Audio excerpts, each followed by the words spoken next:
Forget Steph Curry. Forget Steph Curry. He's the weakest in the game because we be shooting on threes and he be missing them.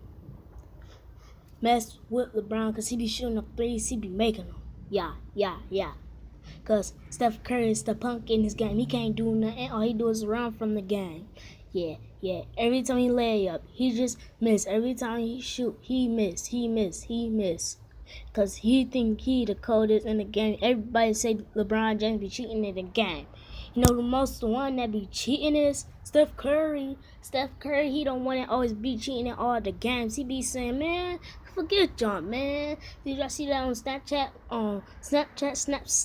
Snapchat. My daddy posted it on Snapchat when it was on Snapchat. When it was on Snapchat,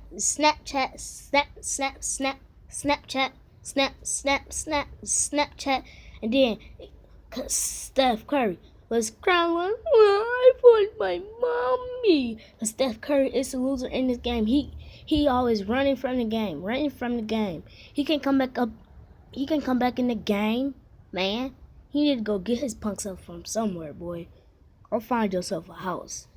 Homeless punk.